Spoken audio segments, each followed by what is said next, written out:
कि दिल्ली में इतिहास का पहला आत्मघाती हमला था। फिदायीन आतंकी उमर ने I-20 में फिट किए विस्फोटक से कार समेत खुद को उड़ा दिया। इस धमाके से जान माल का काफी नुकसान हुआ था। दिल्ली धमाके के बाद अब पाकिस्तान से आया एक ऐसा बयान जिसने आग में घी डाल दिया है।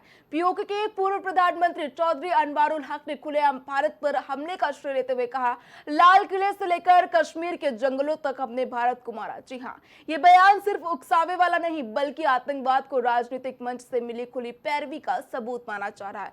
पाकिस्तान सरकार सफाई दे रही है, पर सच ये है कि जो हक ने कहा वो भारत के खिलाफ चल रही साजिशों को एक्सपोज कर रहा है। 10 नवंबर 2025 का धमाका भारत के दिल्ली में इतिहास का पहला आत्मघाती हमला था। फिदायीन आतंकी उमर ने I-20 में फिट किए विस्फोटक से कार समेत खुद को उड़ा दिया। इस धमाके से जान माल का काफी नुकसान हुआ था। दिल्ली धमाके के बाद अब पाकिस्तान से एक बयान सामने आया जिसने आग में घी डालने का काम किया।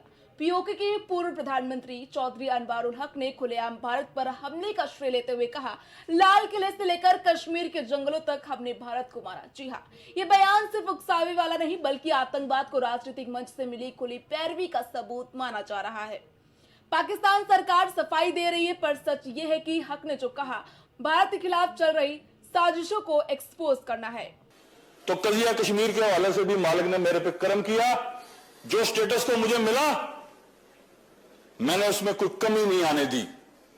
इतना जरूर किया कि नरेंद्र मोदी को भी ललकारा, उसकी पूरी हुकूमत को भी ललकारा, उसकी कीमत भी दी। बोल के ये बात कही कि ये फितना खारिज नहीं है, फितना हिंदुस्तान है। इस खाकसार के पहले जुमले पर ये जुमले तब्दील हुए और रिकॉर्ड ने ये बात सुनी, तारीख ने, कि मैंने ये कहा कश्मीर हाउस में बैठ के कि अगर नहीं बाज आओगे बलूचिस्तान को ब्लीड करने से तो लाल किले से लेकर कश्मीर के जंगलों तक तुम्हें घुस के मारेंगे। दिल्ली धमाके की जांच जहां एक तरफ आतंक के नेटवर्क को सामने ला रही, तो वहीं पीओके के पूर्व प्रधानमंत्री का यह बयान पूरी तस्वीर को और भयावह बना देता है। सवाल यह है कि हक किस राजनीतिक नाराजगी में क्या बोल गए। सवाल यह है कि क्या ये शब्द एक बड़े सच की पोल खोल रहे।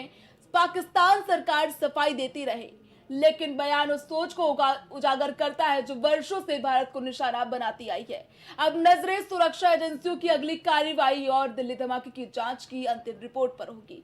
क्या ये सिर्फ शुरुआत है या फिर एक गहरी साजिश का संकेत।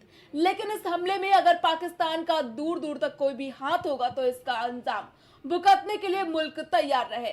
इसका इशारा खुद प्रधानमंत्री मोदी कर चुके हैं। बहुत भारी मन से आया हूं। कल शाम दिल्ली में हुई भयावह घटना ने सभी के मन को व्यथित कर दिया है। मैं पीड़ित परिवारों का दुख समझता हूं। आज पूरा देश उनके साथ खड़ा है। मैं कल रात भर इस घटना की जांच में जुटी सभी एजेंसियों के साथ, सभी महत्वपूर्ण लोगों के साथ संपर्क में था, विचार विमर्श चलता था, जानकारियों के तार जोड़े जा रहे थे। हमारी एजेंसियां इस षड्यंत्र की तह तक जाएगी। इसके पीछे के षड्यंत्रकारियों को बख्शा नहीं जाएगा। All those responsible will be brought to justice. Delhi के दिल में हुआ 10 नवंबर का फिदायीन हमला सिर्फ एक आतंकी वारदात नहीं बल्कि भारत की सुरक्षा चुनौतियों को नई चेतावनी है। अब पीओके के पूर्व प्रधानमंत्री का बयान इस खतरे को कई गुना बढ़ा देता है। सवाल साफ है, क्या यह महज राजनीतिक बौखलाहट है या फिर पाकिस्तान में बैठे कुछ लोग खुलेआम आतंक की ढाल बन रहे हैं। सुरक्षा एजेंसियां अपनी तफ्तीश में जुटी हैं, लेकिन भारत की चेतावनी भी उतनी साफ है। अगर इस हमले की जड़ कहीं भी पाकिस्तान से जुड़ती पाई गई तो उसका जवाब उसी भाषा में दिया जाएगा। Desk report, prime TV.